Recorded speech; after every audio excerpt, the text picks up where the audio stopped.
Am I the a-hole for cutting off my wife from assets? Technically, my wife and I are still married.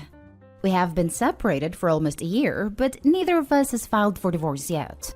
Last spring, when COVID first got bad, both of my adult children lost their jobs and couldn't make rent. So I offered for them to stay with us until they got back on their feet. This caused a lot of stress for everyone involved. I work 45 to 50 hours a week in a manufacturing job, while my wife has not worked in nearly a decade. This was completely her choice, as she has never liked working. Who does? And she wanted to pursue making income on Etsy and other similar sites. So when my son and daughter came to stay with us, our house became much more crowded than usual. Since my wife stays at home all day, she felt that my children were invading her space and wanted them out pretty much immediately. She felt I was enabling them by letting them come stay with us, and that we should let them sink or swim on their own. I told her that I couldn't let my children suffer when I was in a position to help. After only a few weeks, crap hit the fan. My wife had blown up at both my son and daughter because she felt they weren't pulling their weight in our house. She started giving them chore lists and would get angry when all of the things weren't done. My kids were both looking for work and dealing with employment offices, and doing housework took a backseat to those things. Rightfully so in my mind. I came home from work one day to my wife screaming like a banshee at my son. When I walked in, my wife immediately turned her ire on me and told me that if I didn't kick my kids out right away, then she was leaving. So I told her my kids were staying, and she packed her stuff and called her sister to pick her up. Wife also doesn't drive. Since then, we have barely spoken. She won't answer my calls and will respond to pretty much every text with, "Unless your kids are gone, we have nothing to talk about."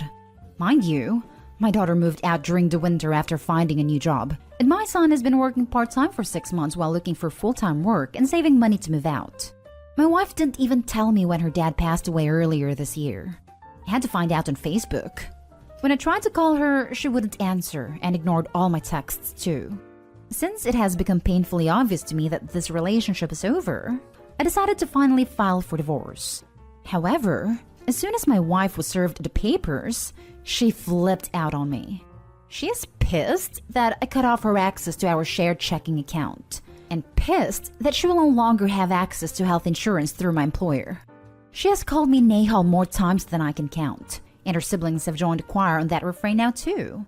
I do feel bad that this is going to make her life more difficult, but I no longer feel it is my obligation to provide for her when she clearly wants nothing to do with me. Now for the top comments. Not Dayhal. She left you. It makes sense that she stops benefiting from your income when she makes the choice to remove you from her life. What was it the wife said? Sink or swim on their own? Guess now she can show them how it's done. So not weighing on the a-hole at the moment. But the first thing that came to mind is whether you consulted a lawyer about whether what you are doing is legal. Because if you've only just filed for divorce, but it isn't settled yet, then presumably the separation of marital assets hasn't been established in court yet. So unilaterally, cutting off access to accounts seems like something you should run by a lawyer. And I mean an actual lawyer, not like r/legal advice. It probably isn't legal to cut her off from a joint account, even assuming the bank would allow it to happen without permission from both account holders. However, there is nothing to stop him from transferring his direct deposits or checks from his work to another account or bank, assuming that this is under US law. Not Dayhal, but you should know that depending on how long you were married, you might owe her a division of that account and ongoing alimony since she was financially dependent for so long. Everyone sucks here. You need to go through the proper steps for a divorce. Can't just unilaterally decide to take away her access to shared assets. She's an a-hole for trying to kick out your kids. Though I'm wondering if she was the one who was having to do all the extra cooking and cleaning you claim they were too busy to do. Now for the next story. Am I the a-hole for saying things my wife gives our infant in front of our child's doctor? My wife and I have a 2-month-old daughter. For the past month, she's been feeding our baby mashed potatoes, applesauce, sweet tea, assorted fruit juices, and other things. The last time we went to the doctor, our pediatrician told us not to give her anything but formula until she was between 4 to 6 months old. My wife does not care and says she knows best for our child and our doctor isn't a parent. Our daughter is always constipated and screams for hours at night that my wife says is colic. I've asked her numerous times to stop feeding our infant table food and go back to giving her formula. She's only feeding her 1 or 2 bottles of formula while I'm at work. The other morning, she was cooking scrambled eggs and oatmeal, and I was off work, so I started to make our daughter a bottle and feed her. And she stopped me and told me not to fill her up with that, and she wanted her to eat her oatmeal first. I fed her the bottle anyway after a huge argument. Well, baby had a doctor's appointment, and my wife was talking about colic and screaming fits. And when the doctor asked what she was feeding her, she only said formula, nothing else. I was angry because she lied and told the pediatrician every single thing that she had been giving her. And the doctor strongly recommended her to stop, and that she was causing stomach upset, and more than likely the reason for all her stomach issues.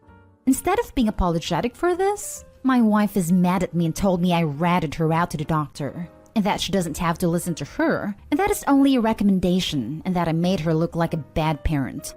I tell her what a selfish little twat she was being, and now she wants me to go stay with my parents until she forgives me and asks me to come home. Am I the a-hole here?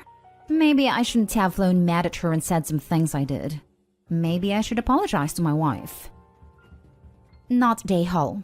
What your wife is doing to your daughter can cause long-term damage to her digestive system. Not giving her formula can also contribute to her losing weight and not growing. I would suggest you talk to your pediatrician away from your wife for her to get a full picture. It's abuse. Edit. Because this is at the top, OP, I urge you to supervise every feeding. Your daughter can choke to death having food. She's not ready for anything but milk. This is extremely serious. I would take your wife up on staying with your parents. Take the baby too, because your wife is being reckless and dangerous with her. She's not fit to parent her, and this is abuse. Full stop. If she lied to a doctor, what is she lying to you about? Not the a-hole. And although Opie was 100% correct to do what he did for his daughter's sake, now he has to worry what his wife will do when he's not aware/looking. This is bad news, because wife has decided to double down on her poor judgments by being angry with Opie. So she asks the doctor about the problem and then expects some magical cure when she lies about what she's feeding the baby? And also wants to reject the medical advice because she's what? An expert? Do what's right for your child based on the advice of doctors. Your wife sounds way off base on this one. Not the a-hole. Added to add, your wife knows she's wrong. Saying you ratted her out is telling to me. Not sure why she's putting the health of your child at risk to be the obstinate parent.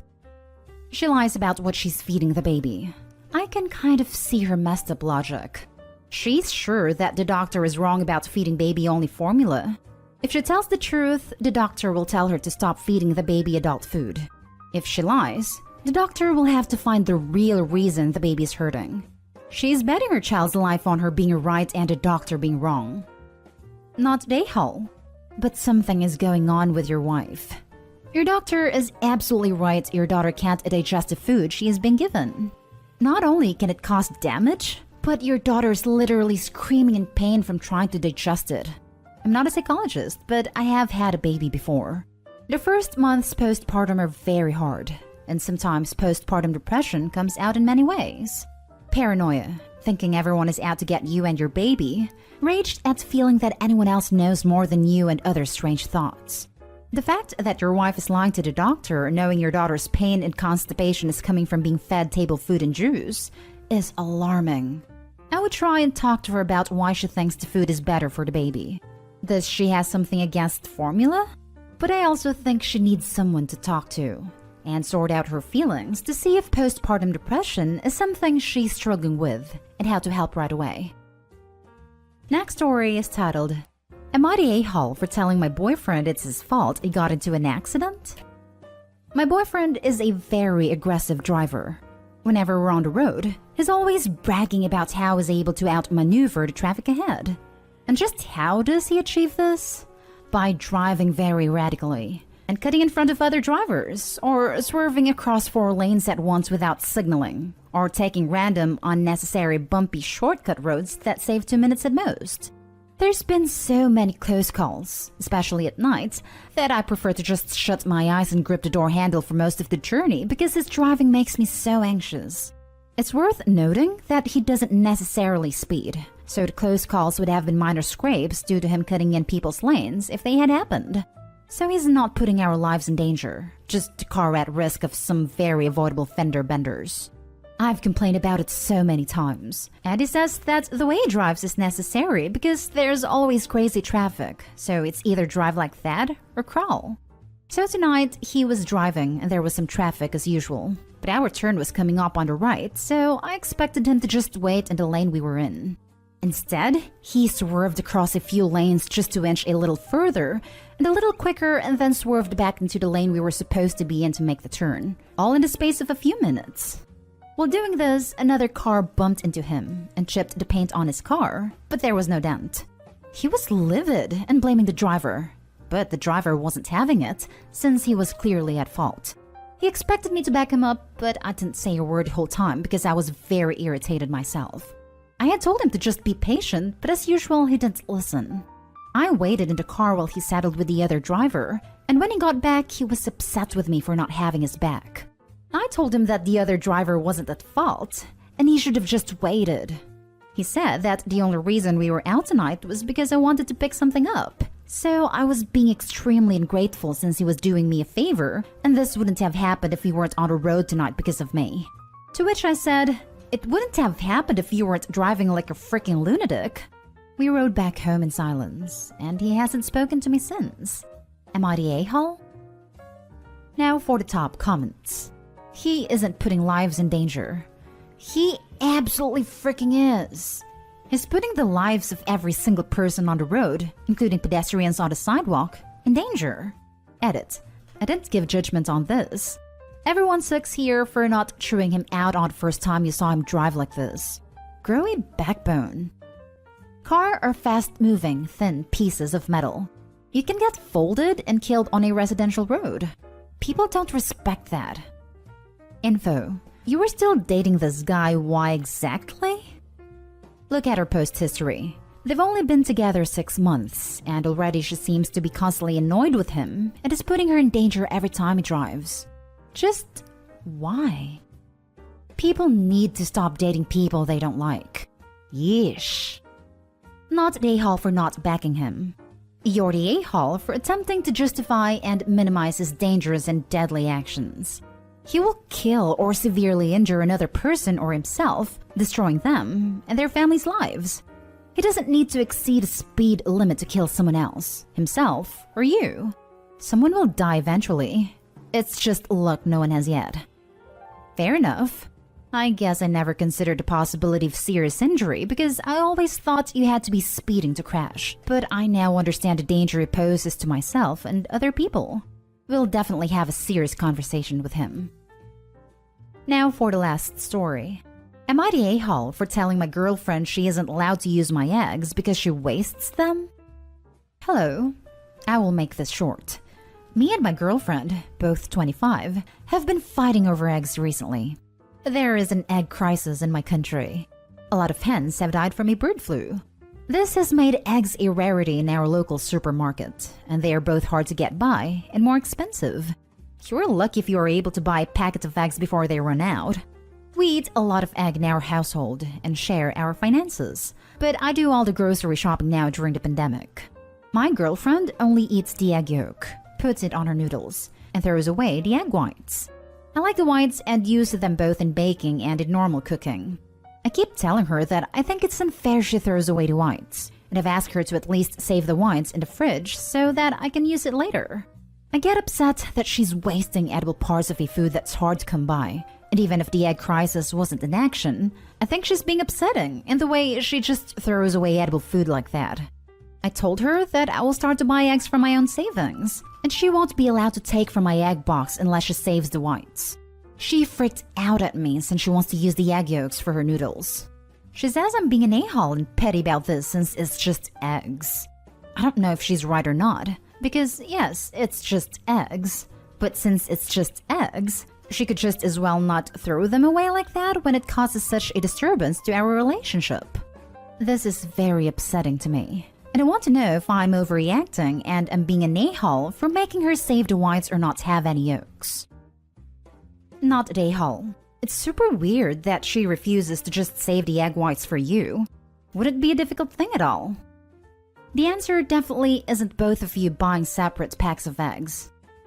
Well, it might be the answer if it helps her realize they're hard to get. Also, if Opie regularly can't have any because the girlfriend has thrown out a bit of Opie's happy to use, then why should they keep missing out when they're the one buying the eggs? Not Dayhall. It's barely any extra effort for her to put the whites that she has already separated from the yolk into a bowl in the fridge for later use. She's literally already done the hardest part. It is very selfish and mind-boggling behavior on her end.